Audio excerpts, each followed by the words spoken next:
I don't know if you guys have ever seen that. I know she's on Instagram, might be on Facebook too. There's a girl who does parking lot reviews. I'm channeling her today in the parking lot of Cal State LA. I was looking for my normal picturesque background, couldn't get it, too crowded. So am I an idiot? First of all, I'll give this parking lot a 6.4 out of 10. Am I an idiot for staying the course in my investments while the market is taking a major plunge? Leave me some comments, guys. What do you think? So I've got comments all over the place. People, they're going all in on stocks. They're going all in on crypto. They're going all in on bonds. Why should we stay the course? I'll give you some tips on that. Five or six tips to make it much easier for you to stay the course in a couple minutes. But why should we stay the course? Well, number one, no one can time the market. I don't care who you are. I have a friend who tried to do that in 2008. He got lucky. It worked. He saved a lot of money. He tried to do it again. It did not work. He lost a lot of money. So timing the market, it just doesn't work. And who's to say, even the most knowledgeable people nowadays in the last week, they have no idea where the market's going. None. So who are we to say that we do? Sometimes it just makes sense to stay the course. So here are some stats for you on staying the course. The S&P, here's some years for you. Usually if you have big losses in the S&P, they're either followed by big gains or big losses. It could go either way. Here's some examples for you. 2001, the S&P 500 was down 11.9%. 2002, it was down 22%. 2002 down 22, 2003 up 28.4%. Okay? 2008 it was down 36.6%. 2009 it was up 25.9%. And I could go on, so I will. 1974 down 25.9%. 1975 up 37%. What does that tell you for a major negative and then a major positive? Stay the course. Here's another one. 1973, 14.3% down. 1974, 25.9% down. Okay? Not so good in that area. And finally, we have 1957, down 10.5%. Up 1958, dare I say 43.7%.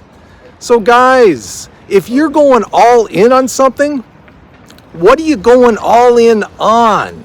What is your basis for doing that? A gut instinct? Come on, man.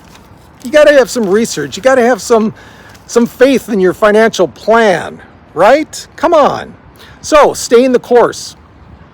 What exactly does staying the course mean? And I'm getting this information from a website called A Wealth of Common Sense. I'd like to think I have that half the time. Staying the course means, number one, going against your emotions at times. How many of you have felt the last week, man, there was a night I didn't lose sleep, but it took me a while to get to sleep. And as I've said in the last couple videos I've done, outside that sex video, which you guys didn't seem to like too much, back when I went through this first time, 2021, 2022, I was panicking big time. Second time around, not so much. But does that mean I'm just cool as a cucumber, man? A cucumber? No. Hey, my nerves have been up the last week, okay? It's not all smooth sailing. Here is another explanation of staying the course. Number two, thinking and acting for the long term, even when it doesn't feel right in the short term. Hope it's not too windy for you. All these students walking by, they're creating major wind. Here's a third one. Preparing, not predicting.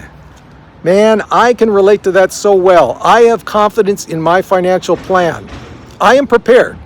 I would like to think I'm properly diversified enough that I'm prepared for almost anything that comes up, right? Hope you are too.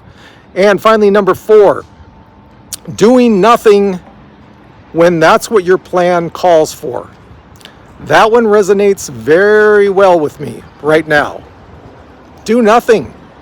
And you know what? Isn't doing nothing easy? Guys, if you have confidence in your financial plan, do nothing. Stay the course.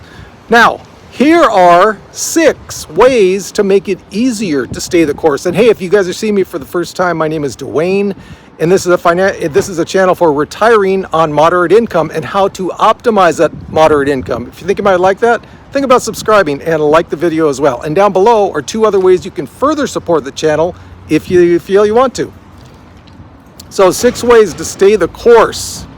Number 1, focus on what you can control.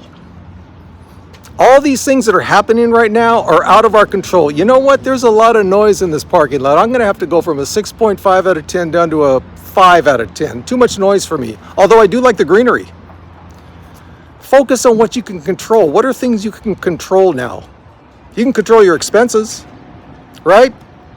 Bear down. Go to some of those subscriptions that you forgot about. Find them online, cancel them. The things you look at once, maybe every 3 months, cancel them. If you have health club that you don't go to, cancel it. You have control over your expenses. And you know what that does? That helps you, gives you a little confidence. It gives you a little confidence because you are in control of certain things and you're taking steps to be even more control, lowering your expenses. What's the second way you can do that? If you are not confident in your plan, see a professional. See a professional ASAP. Have to say this every once in a while on my channel. I am not a financial advisor. I am not a retirement planner. If you hear anything on this channel or read anything in the comments of this channel, please run it by a professional before you decide to act on that. Okay? Have to say it every once in a while. So yeah, run it by a professional if you're not confident in your plan, especially now. Number 3, reach out and talk to others of similar investing mindset. It's not going to do you any good if you're one of your buddies is like pulls everything out of the market now and he's waiting to time it on the right way to go back in if you are seriously considering sticking to your plan. That's not going to help you. Find those like-minded individuals that you know that are staying the course. Talk to them. It doesn't have to be every day, but talk to them. Maybe weekly, maybe even bi-weekly during times like this, right? Here, I'll show you all the students coming by. Oh, not so much right now, but look at those cars. Last time I was here, empty parking lot. I could record at will. Now I'm feeling a little self-conscious. What am I on? Number 4. This is a big strategy for me. Don't watch the news. I haven't been looking at my balance lately. FYI, it will be giving you an update at the end of this week of how I have done over this whole week in my investments as a part 2 to my emergency portfolio update. But until then, I'm not looking. I'm not listening to the news. I used to watch the news first thing when I woke up for like a half an hour, then I'd go out and start my day. Well, and then a half hour, a little sports talk, then I'd go out and start my day. I haven't been doing any of that. I keep the sports talk. I haven't been watching the news. Number 5, always, always, always remind yourself of your long-term goals. Where do you want to be 5 years from now? What about 10 years? Okay. Now I'm changing hands again because this is a long video. This is something, doesn't matter if you're retirement age, if you are 25 years old.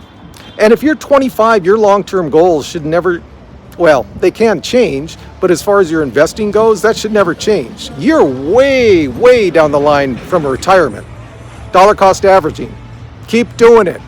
Remind yourself of your long-term goals. This is short-term pain. Okay, guys? It's short-term pain. Make your decisions based on your long-term goals. And number 5. I'm on number 6. And this may be the very most important point of all. Stock up on that retirement vodka. If you need some extra, I'll give you some of mine. I've got it seeping out of my pores right now. Guys, anything that'll make you calm right now is the best way to go. Okay? Take some of those 6 points on how to stay the course. Did I give you 6? I might have given you 5. It's easy to stay the course if you just remind yourself of some of those points. Don't listen to the noise right now, guys. Don't listen to the noise. We are a long way away from even where we dropped in 22, 23. Okay? We're a long way away from that. So take a deep breath, maybe a sip or two of retirement vodka, and as always, from above, you know, I'm kind of liking this parking lot after all. I'll go back up to my 6.5 because it's very spacious and very well lit. We got this.